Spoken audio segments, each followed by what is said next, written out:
Boa tarde. Hoje, quinta-feira, dia 26 de março de 2020, ainda dentro do cenário do coronavírus e da quarentena, nós vamos dar início à nossa segunda aula vídeo sobre criminologia. Hoje, a ideia é que nós possamos tratar das condições do surgimento de uma ciência criminal, ou pelo menos de um discurso sobre a questão criminal, né, que tenha um enfoque, uma abordagem científica ou pretensamente científica. Isso se dá dentro de condições históricas muito precisas, né, dentro de um cenário que nós vamos traçar aqui.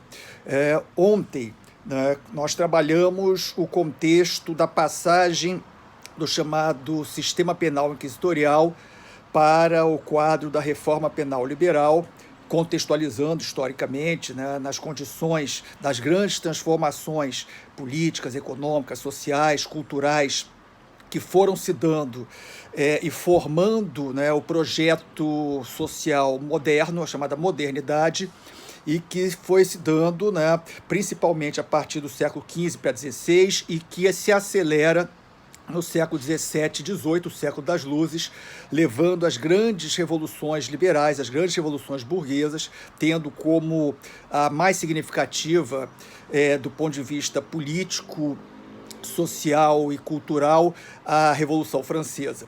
Mas, ao mesmo tempo, né, esse processo está se dando em conjunto com transformações no campo econômico, né? E essas transformações no campo econômico possibilitaram um processo também relativamente longo do ponto de vista, né, de tempo, mas que pega também os séculos XV, XVI, XVII, né, de acumulação de capital. Marx vai chamar, né, num capítulo do Capital, de acumulação primitiva do capital, né, e esse processo ele leva, portanto, a transformações ou a preparação, né, no campo da base econômica das sociedades europeias, as condições para o que vai acontecer, principalmente na passagem do século XVIII para o século XIX, ainda, portanto, no século XVIII, da chamada Revolução Industrial. Vale lembrar que um historiador britânico, que já morreu recentemente, há poucos anos atrás, Eric Hobsbawm, chegou a escrever uma quantidade de livros sobre isso, esse historiador, e tem 2 livros muito importantes, né, que tratam desse processo histórico. Um deles, A Era das Revoluções, em que ele vai trabalhar exatamente esse processo de transformações no campo político, cultural, social, e A Era do Capital, né, que se dá paralelamente e dentro do mesmo fenômeno de transformações, que é de ascensão da burguesia, de ascensão do capitalismo, né, de ruptura com o velho mundo pré-moderno, portanto, feudal, e mais arcaico do ponto de vista político e econômico. E o surgimento, como nós vimos ontem, né, de uma sociedade que se pauta, que se baseia, se fundamenta na ideia de um contrato social, o pensamento liberal, o pensamento que vem da escola justnaturalista moderna, e esse pensamento liberal, né, dando a base para essas grandes transformações, dentro do qual se desenvolveu a reforma penal liberal, né, o precursor, ou um dos precursores desse projeto, dessa proposta, foi o César Beccaria, dos Delícios e das Penas, mas diversos outros autores, né, participaram nessa discussão, inclusive até mesmo sofisticando essa discussão, né. Posteriormente, Bentham, outros autores vieram, né, participar desse processo. O que está acontecendo nessa passagem do século XVIII para o século XIX, e principalmente já no começo do século XIX, na primeira parte do século XIX? O processo de consolidação daquele projeto de sociedade burguesa, de uma sociedade moderna, de uma sociedade baseada nos princípios liberais, baseada, portanto, nos fundamentos de uma escola de direito natural, né, e que se fundamenta já, quer dizer, com a ideia de bem comum, de coisa pública, né, de contratos, de uma sociedade contratual, a ideia, né, de que os indivíduos são livres, todos os indivíduos, né, que todos os indivíduos são portadores de direitos. A verdade, na prática, não é bem assim, né? A gente tem ainda escravidão nos Estados Unidos, a gente tem escravidão no Brasil, nós temos, né, mesmo nas sociedades europeias, como a França ou a Inglaterra, que avançaram nesse processo das revoluções liberais burguesas, né, divisões de classe, né, quer dizer, pobreza, uma série de questões, né, mas se consolida esse projeto com base nesses princípios que vêm do pensamento justnaturalista moderno, né, do pensamento liberal no campo político e filosófico. E essa consolidação se dá no plano político com a formação do Estado liberal, né, o Estado que não intervém na economia, um Estado que não intervém nas questões sociais, já que ele é resultado de um contrato social. Ele não deve intervir nessas questões sociais segundo a concepção liberal, segundo a doutrina liberal, né? Então, o Estado liberal, ao contrário do Estado absolutista que existia anteriormente. A consolidação de um modelo de sociedade com base numa economia industrial. Não é mais a economia, né, nem feudal, né, embora tivesse regiões da Europa e regiões do mundo que, né, as características econômicas pré-modernas ainda prevalecessem, mas já nos centros mais avançados do capitalismo naquele momento, começo do século XIX, nós temos uma economia baseada já na indústria, né? É o processo da chamada primeira revolução industrial. Então, essa primeira revolução industrial, ela faz com que esse quadro, né, consolide um modelo econômico, né, que tem por base a cidade. Cidades existem desde a antiguidade, né? Quer dizer, na Idade Média existiam cidades, né? Mas a economia daquelas sociedades se dava principalmente no campo. O sentido de existência se dava no campo, principalmente, né? A sociedade industrial é a sociedade urbana por excelência. É a sociedade onde o espaço urbano passa a ser o espaço de sentido político, econômico, social, cultural, né? E onde se produz exatamente a existência, mas não só a existência das pessoas, mas o sentido das pessoas. Afinal de contas, as indústrias, elas estão nas cidades ou no entorno das cidades, né? Então, quer dizer, ao contrário da produção que se dava nas sociedades anteriores, agora a produção principal desse modelo de sociedade se dá concentrados nas unidades fabris, nas unidades industriais, concentrando uma quantidade grande de pessoas, né? Surgindo, portanto, nesse cenário, uma transformação significativa, que é o surgimento de uma nova classe social. Ela não surge de repente, né, não nasce do dia para a noite. Ela vem sendo produzida, construída, sendo formada gradativamente nos séculos anteriores, né? Nós vemos já ainda no século XV, século XVI, os processos de acumulação primitiva do capital, principalmente, né, no século XVI, e essa acumulação primitiva do capital, né, com a chamada, cercamento dos campos em diversas partes da Europa, principalmente nas Ilhas Britânicas, né, principalmente, naquela região, né, em que essa expulsão de camponeses do campo está transformando toda a base material e preparando o terreno, né, para o que vai ser futuramente não somente a Revolução Industrial, com a acumulação de capital, né, na mão de alguns segmentos da sociedade, daquela burguesia comercial, de setores artesanais, enfim, e o surgimento, aos poucos, de uma nova classe social, que é o proletariado urbano, a classe operária. Ela surge nesse cenário da primeira Revolução Industrial, a chamada Revolução Industrial, né, da passagem do século XVIII para o século XIX. Até então não existia classe operária, existiam trabalhadores, né, trabalhadores rurais, trabalhadores artesanais, né, mas pela primeira vez na história da humanidade passa a existir uma classe de trabalhadores, um segmento de trabalhadores que naquele momento começa a ser maioria, em grandes partes do mundo, como na Inglaterra, por exemplo, né, em que esses trabalhadores eles estão concentrados num território chamado cidade, concentrados numa unidade produtiva ou diversas unidades produtivas chamada fábrica, né, e, ao mesmo tempo, são trabalhadores que são considerados livres, ao contrário dos trabalhadores ou escravos, né, ou os trabalhadores servis, no regime de servidão feudal, que não são livres. Eles estão presos ou ao seu senhor ou à terra, né, e não têm possibilidade de, enfim, ir e vir, né? Estão ligados diretamente, né, seja a unidade produtiva, a terra, seja, né, a um senhor, no caso escravista, ou mesmo um senhor feudal. Pela primeira vez surge a ideia de trabalho livre, né? A ideia da igualdade, portanto, da liberdade individual, ela também vai para esse campo daqui. Mas quem é esse trabalhador livre? Quem é esse operário livre? Né? Esse operário livre é aquele que está vendendo durante algumas horas por dia sua força de trabalho.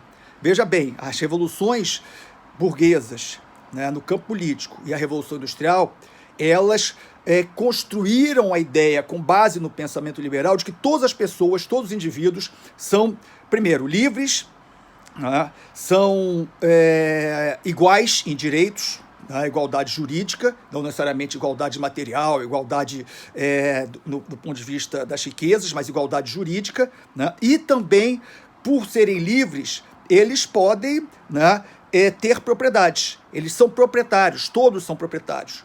É uma sociedade de proprietários.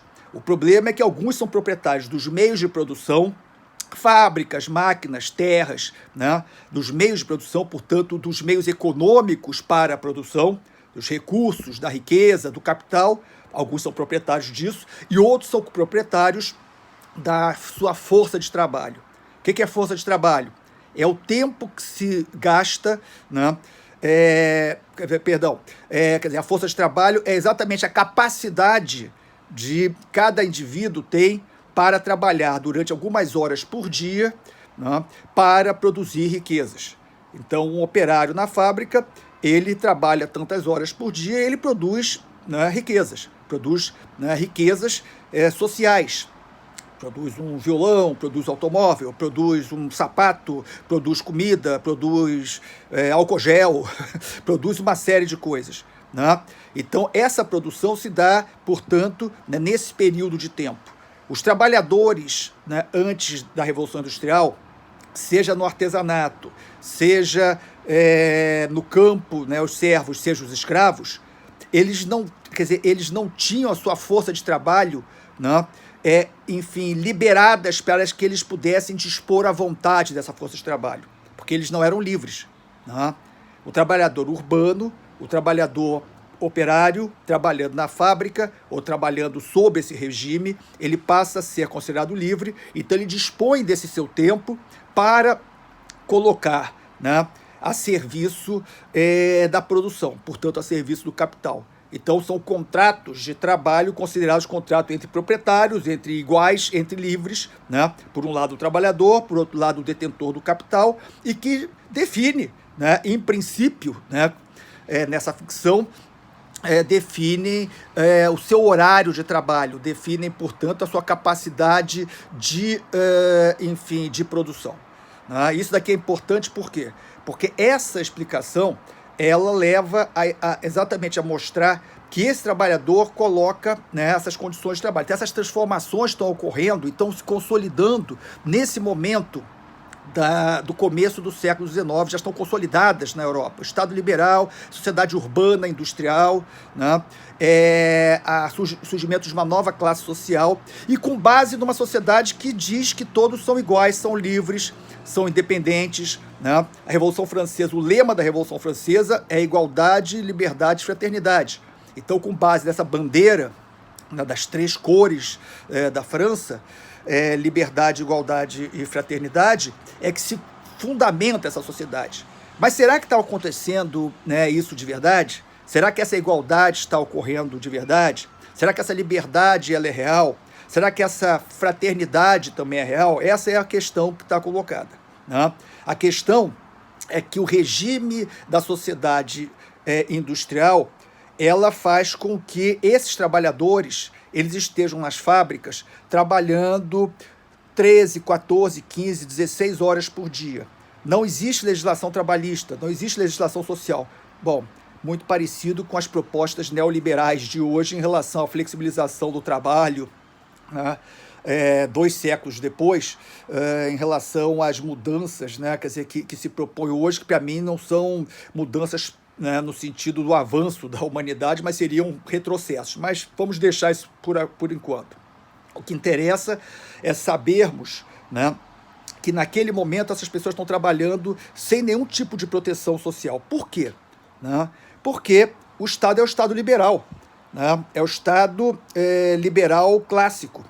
É o Estado que não deve intervir na economia, não deve intervir nas condições sociais. As condições sociais e a economia estão no campo, né, privado, no campo das necessidades e interesses de cada um dos indivíduos, que todos, afinal de contas, são livres e iguais. Sejam trabalhadores, sejam detentores de capital. Todos são livres, iguais, independentes. Então, eles têm a capacidade de discernir, né, e, portanto, a capacidade de escolha. Né? Na prática, não se dá isso. Né? Existem crianças trabalhando nas minas, existem crianças trabalhando, né, em condições, enfim, insalubres, em condições absolutamente de perigo, né? Nas fábricas. Existem mulheres trabalhando também em condições insalubres, homens também. Não existe legislação trabalhista que defina férias, defina feriados, defina dia de descanso, defina situações de proteção para a doença, que defina proteção em relação à velhice, naqueles que já se tornam mais velhos. Fora da fábrica existem milhões de pessoas que podem ocupar o espaço de um trabalhador que seja demitido, uma trabalhadora que, por acaso, fique grávida, né? Eu, como proprietário da fábrica, posso mandá-la embora à vontade, não tem nada que me impeça isso, já que tem outras mulheres lá fora que podem assumir aquela máquina de costura na indústria têxtil, uma das bases principais do processo da chamada primeira revolução industrial. Né? Se uma criança morre numa mina ou fica doente, não tem problema, eu posso pegar outra criança de 12 anos, 13 anos, 10 anos, né? Posso pegar um jovem, posso pegar um outro trabalhador e colocar ali. Isso leva a grandes, né, conflitos, conflitos novos, não são os conflitos das sociedades anteriores, contra o escravismo, contra o absolutismo. São conflitos novos de uma sociedade urbana industrial que se diz como uma sociedade perfeita. Afinal, ela chegou ao patamar, né, de civilização, da igualdade, né, liberdade e fraternidade, do pensamento liberal. Né? Mas começa a existir insatisfação dentro das fábricas e fora das fábricas. Aumenta os casos de alcoolismo, aumenta os casos de miséria, mendicância, né, de criminalidade, furtos, roubos e outros crimes, né, uma explosividade social nas cidades, e que não era esperado, ou pelo menos o discurso do pensamento liberal que fundamenta essa sociedade do Estado liberal, né, não anuncia isso. Então, como explicar isso daí? Como trazer uma explicação sobre essas condições? E aí é que surge, nesse contexto, a filosofia positivista, Augusto Comte. O positivismo, a filosofia positivista, surge nesse contexto histórico, né? E ela vai ter um papel muito importante, não somente no surgimento das chamadas ciências sociais e ciências humanas, chamadas ciências do homem, né? Porque estuda, né, as dimensões humanas, tanto individuais quanto sociais. A sociologia vai surgir nesse contexto, a criminologia, como nós falamos aqui, né? Quer dizer, não o pensamento criminológico. O pensamento criminológico ele se desenvolve no contexto, né, como nós já vimos anteriormente, do século XIII em diante, mas o pensamento criminológico com status de ciência, né? Ou o direito como ciência do direito, ou a economia como ciência econômica. Vai surgir a antropologia, a pedagogia, né? As chamadas ciências psi. É um processo em que a ciência, de certa maneira, ela substitui a religião, né? Por isso, muitas vezes, muitos de nós, por exemplo, a Rosa Del Olmo, entre outros, vai colocar um discurso pretensamente científico no campo da criminologia, no campo mesmo de outras áreas, né, do estudo, do entendimento sobre os seres humanos e a sociedade. Bom, eu vou ler umas partes aqui que talvez valha a pena para a gente entender esse contexto em que surge a criminologia como ciência, ou pensamento criminológico com status de ciência. No decorrer do século XIX, a sociedade burguesa europeia apresentou suas primeiras grandes contradições. Então, o que eu estava falando antes? Né? O século XIX, o começo ainda do século XIX, no decorrer desse século, nós temos o quê? Temos o surgimento, né, das condições de uma nova sociedade, né, portanto, a consolidação dessa sociedade urbana industrial capitalista. Né? Então, a gente vai ver que depois da primeira Revolução Industrial, constituiu-se a classe operária e apareceram os primeiros conflitos sociais da nova sociedade. Então a gente vê que aqui começa a surgir os primeiros conflitos. A sociedade se diz, né, moderna, se diz baseada nos princípios de direitos naturais, como direitos humanos, a versão liberal, né, a interpretação liberal sobre os direitos humanos, né, baseada, como eu falei, na igualdade, na liberdade, na fraternidade entre os seres humanos. No entanto, apesar disso, começam a surgir os primeiros conflitos sociais, as primeiras grandes contradições dessa sociedade. A competição do mercado capitalista se acirra. Os mercados nacionais já se encontravam organizados e o capital passa a se concentrar aceleradamente, formando grandes corporações monopolistas. Durante o século XIX, deu-se a passagem da economia capitalista liberal, baseada no capital concorrencial. O que é o capital concorrencial? São as empresas concorrendo entre si. Nós vamos ver posteriormente, né, que vai existir um processo de concentração do capital e vai prevalecer o chamado capital monopolista, grandes corporações. Aqui, né, o que existe são empresas, mas não são as empresas como nós temos hoje, ou no século XX ou no século XXI, grandes corporações enormes que pegam o mundo inteiro. Quer dizer, as grandes empresas daquela época seriam pequenas e médias empresas de hoje, né, que é a base do pensamento liberal. Né? Durante o século XIX, deu-se a passagem da economia capitalista liberal, baseada no capital concorrencial, para uma economia capitalista de corte monopolista. Aí sim se formando as grandes corporações econômicas, muitas delas que existem até hoje, né? Com base nas grandes corporações econômicas.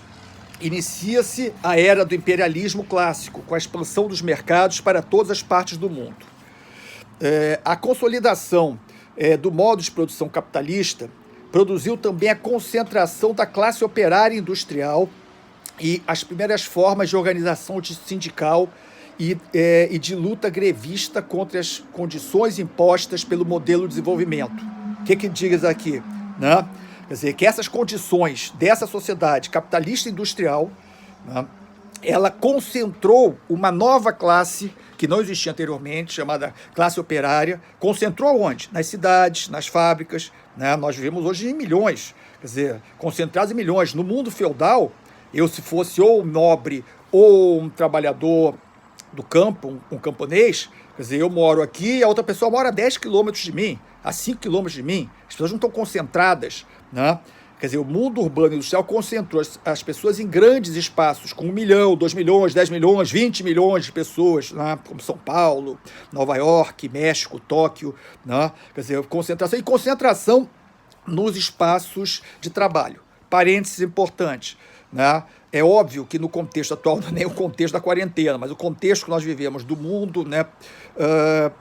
Enfim, contemporâneo do capitalismo neoliberal, essas concentrações existem nas cidades, essas concentrações existem em unidades produtivas, mas existe uma modificação nesse processo, principalmente através das novas tecnologias. Mas daí deixa para quando nós entrarmos lá na frente sobre a chamada criminologia crítica, né, sobre o contexto de uma análise contemporânea.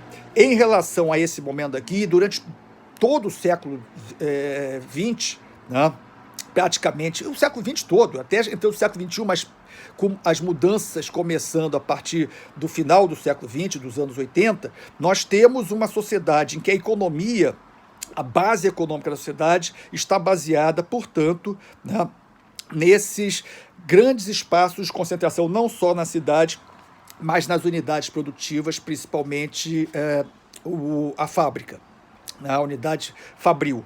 Né? Bom, enquanto se desenvolvia a produção e a acumulação capitalista, utilizavam-se com mais intensidade as inovações tecnológicas da época, né? Máquinas, enfim, vai surgir, quer dizer, uma série de inventos naquele momento que vai possibilitar não só a produção mais acelerada, o aumento da produtividade, mas também, né, enfim, a diminuição dos espaços dentro do mundo. Né? A máquina a vapor possibilitou não só o trem, né? Quer dizer, aquele trem Maria Fumaça, mas que diminuía a velocidade, portanto, os espaços entre uma sociedade e outra, como também, né, os barcos a vapor e assim por diante. Né? Com o desenvolvimento da produção, houve uma valorização da ciência, ou seja, a sociedade industrial ela traz, né, a partir da sua base econômica, esse processo que eu chamei ontem de cientifização da sociedade. Não sou eu que chamei isso, né? Autores diversos, Michel Foucault e outros, trabalham isso daqui, né? Ou seja, a ciência passa a ser central. Né? E essa valorização da ciência transcendeu o simples espaço das relações econômicas e passou a se espalhar culturalmente por todo o espaço social. No decorrer do século XIX, portanto, observou-se um processo de cientificação do social, como eu falei antes. A ciência passava a ser encarada como uma espécie de nova religião, nova religião entre aspas aqui, que explicaria todos os fenômenos e resolveria todos os problemas, dando maior eficácia à moderna sociedade industrial. O novo quadro do capitalismo, em sua fase monopolista e imperialista, necessitava de uma redefinição da clássica ideologia liberal, e foi a ciência que veio dar a base dessa nova orientação. A influência da ciência na redefinição da ideologia liberal construiu a ideia de que a sociedade industrial seria o estágio mais avançado da civilização humana, uma nova ordem perfeita, racional e científica. Bom, o que tem de importante aqui? Né? Algumas coisas. Então, quer dizer, esse mundo industrial com base na ciência, numa racionalidade científica e não na religião, né? E o Estado liberal, né? Indústria, essas relações, quer dizer, ela faz com que aquela ideologia liberal clássica, a escola de direito natural, o justnaturalismo moderno, né? Que deu base às grandes revoluções liberais burguesas no século XVIII, né, ela tem que redefinir os fundamentos daquela sociedade. Por quê? Porque o pensamento liberal diz que todos são iguais, individualmente iguais, não necessariamente materialmente. Todos são, né, iguais juridicamente, né, no campo do direito. Não necessariamente todos teriam as mesmas condições econômicas, mas em tese todos são iguais. Todos são livres. Né? O trabalhador é livre, é igual ao patrão. São proprietários os dois. Um de força de trabalho, sua capacidade de produção durante um tempo de trabalho, né? 14 ou 16 horas por dia trabalhando, né? E o outro é dono de capital. Então todos são livres. A ideologia liberal diz isso daqui. Então essa ideologia ela não deixa de existir, ela permanece nas sociedades contemporâneas, no século XIX, século XX, vindo até hoje, inclusive, né? Século XXI. Mas ela tem que se redefinir. Por que ela tem que se redefinir? Por quê? Porque estão ocorrendo problemas sociais, problemas que não se pensavam anteriormente. Greves, quebra-quebra, né? Os trabalhadores revoltados pelas condições de trabalho terríveis, né? E falta de proteção, eles ocupam as fábricas. Parênteses, né? O 8 de março, que é festejado hoje, né, em diversas partes do mundo, né, no mundo inteiro, como o Dia Internacional da Mulher, ele é em homenagem às mulheres operárias numa fábrica nos Estados Unidos, na região, enfim, nordeste americano, onde pega a região Nova York, Boston, Filadélfia, que no século XIX, meados do século XIX, estava em greve por melhores condições de trabalho, melhores condições de vida, em greve por salário, né? em greve exatamente contra essas condições de um trabalho sem nenhum tipo de proteção. Estava em greve e a polícia, em acordo com os patrões, né, colocaram fogo nas fábricas. Na fábrica, enfim, e elas morreram queimadas. Em homenagem a elas, né, o dia 8 de março passou a ser o Dia Internacional da luta das trabalhadoras, da luta das mulheres do mundo.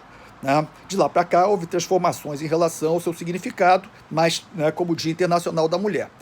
Como dia 1º de maio. Né? O dia 1º de maio ele também se deu nos Estados Unidos, né? Também em 1870 e alguma coisa, né? Trabalhadores em greve nos Estados Unidos, e depois de uma longa greve e ocupação de fábricas pelos trabalhadores, as suas liderança dos trabalhadores são presas, né, e são julgadas e condenadas à morte.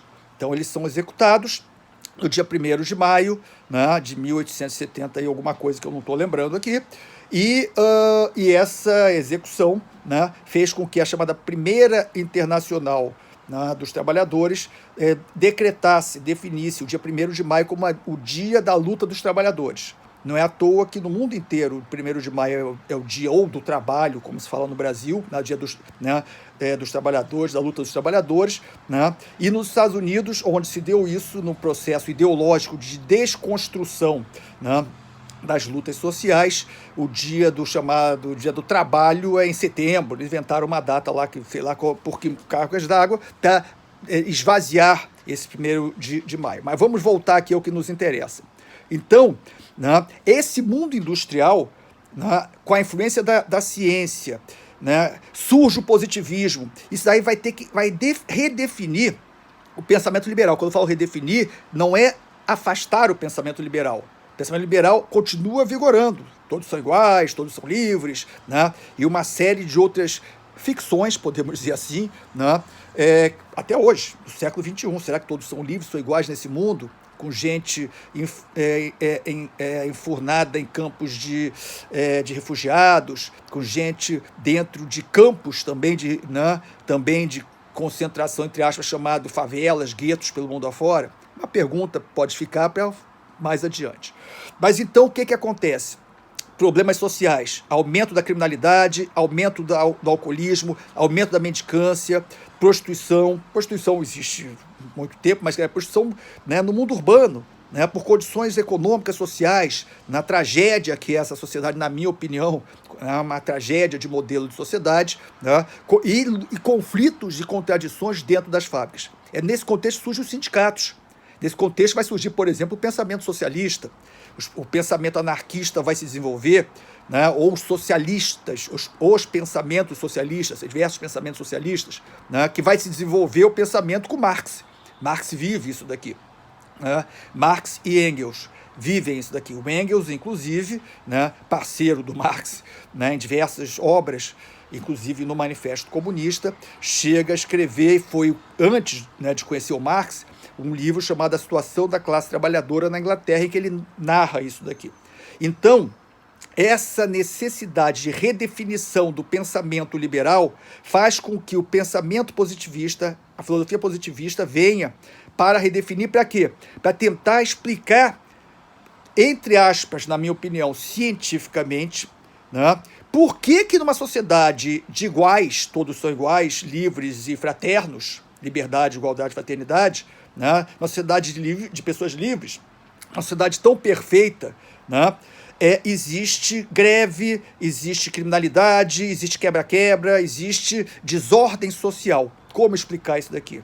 Né? Isso daqui vai ser explicado exatamente, né, com o surgimento das chamadas ciências humanas e ciências sociais, as chamadas ciências do homem, como diz a Rosa del Olmo, né, ou ciências humanas e sociais, que vão exatamente se preocupar em criar, as explicações, né, sobre como funciona a sociedade e o porquê essa sociedade ela tem esses problemas todos. Dentre esses problemas, o crime. E é aí que surge a criminologia dentro desse cenário. Nós vamos ver, né, a partir de amanhã, o surgimento do discurso criminológico, ou do pensamento criminológico, com status de ciência, com a chamada criminologia, principalmente a partir da obra do Cesare Lombroso, L'Uomo Delinquente, né, que é esse livro aqui, não vai dar para ver direito, né, é muito velho esse livro aqui, O Homem Delinquente,